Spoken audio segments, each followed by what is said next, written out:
I'm gonna tell the both of you about. I watched I think 2 nights ago the greatest movie of all time, Paddington 2. As And I've heard. As I've heard.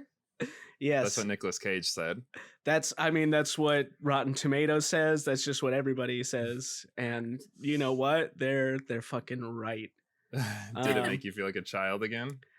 Well, it wholesome? I was actively thinking like multiple times as I watched this that like if a very small child was watching this, they would be completely traumatized. Like, well, they don't have the emotional depth to even understand a lot of things. So there is it starts out with like a flashback of like Paddington's aunt and uncle like finding him on a piece of driftwood about to go down a waterfall into a ravine, and that's like pretty harsh, but also like a pretty classic cartoon scene, Who threw away their teddy bear They on never a log in a ever river? explain this, not once. Does he not remember? Does he have like child brain? Yeah, I mean he's just like a little thing at the time, but he doesn't grow. I mean he grows a little bit. Like he's like that big, and then he's that big.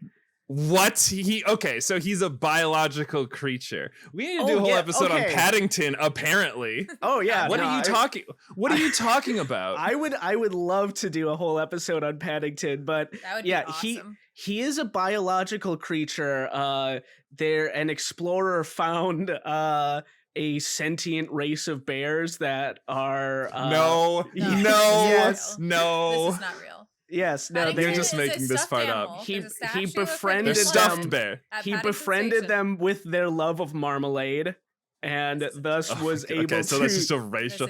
So that's just racist. That's just then. stereotyping. It's super racist. There's a ton of like the British, the fucking like British neighbor being like, I don't much trust that bear. Marmalade is an Australian friend. Since the unsavory types moved into town. You're thinking Marmite. Marmite. Sorry. It all sounds the same to me. But marmalade is like jam. Those white people foods. But it is weird because like Paddington is a biological creature, but he is also like canonically he weighs like a couple of pounds. Like it's a constant gag how he like has no like weight to pull anything down or anything like that. Like there's this whole bit of him trying to lift this bucket up with a pulley, and he just doesn't have the force to displace it. It's very, of course, right. It's very good. It's very cute. But all I'm hearing is that we're gonna have a Paddington episode soon. Yeah, we can have a Paddington episode for sure. That'll be a little bit of left field. Yeah. You guys remember the book Corduroy, or was that an only? I mean, that sounds Corduroy's familiar. another sentient little He's just a bear. teddy bear. He's made of corduroy. He like lost his button. Oh yeah. I thought that's what Paddington was, if I'm being honest. I did not know those were two different bears. Those are two different bears. Lizzie and I watched the new Chip and Dale movie. The Rescue Rangers? Is that where all the screenshots came from? Yeah. It is bananas. It's BANANAS, dude. So the villain is Peter Pan. Fair. Is that like a surprise? Did you just spoil it? No, that's like halfway through. Okay. I mean, they call him Sweet Pete. Yeah, he's older now. He got kicked out of Hollywood because he got too old, and now he takes out his revenge by getting cartoon characters, putting them through a machine that tears off their different parts and grafts on new parts, so that he can create bootleg versions of the characters, so that he can film bootlegs. No, Ugly Sonic isn't a bootleg. He's just like all of these characters do like the con circuits because they're like famous actors from the 90s, right? And Ugly Sonic is just, not only is he in the movie, he's sort of an integral part of the movie. He's in the movie a lot. There's two separate scenes where they like zoom in on his teeth because that's what everyone on the internet did, and they just like memes. Show his teeth moving. Yeah, it's just straight memes. I will say the best part of the movie is very bad, but the best part about the movie sounds like Who Framed Roger Rabbit with memes. Who Framed Roger Rabbit is in the movie for a brief moment.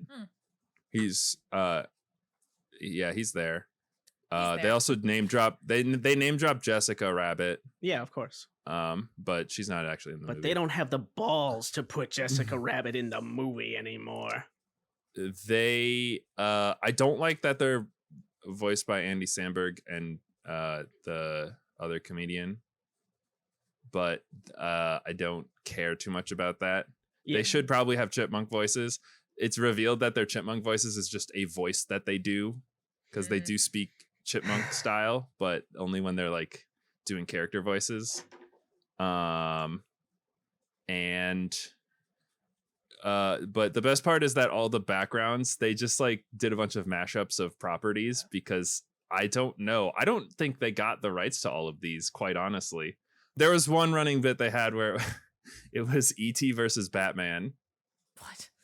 As just like it was sign in the background for a movie.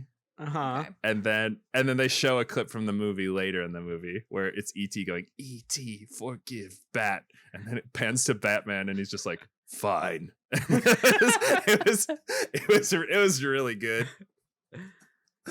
But yeah, the actual movie is very bad. Gadget. So everyone in the she's in it, but everyone in Chip and Dale Rescue Rangers is just like an actor. And Gadget marries the fly that's in Chip and Dale's, and they have babies in the real world.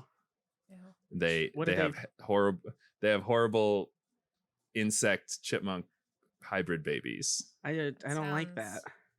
They have like 40 of them. I don't like that.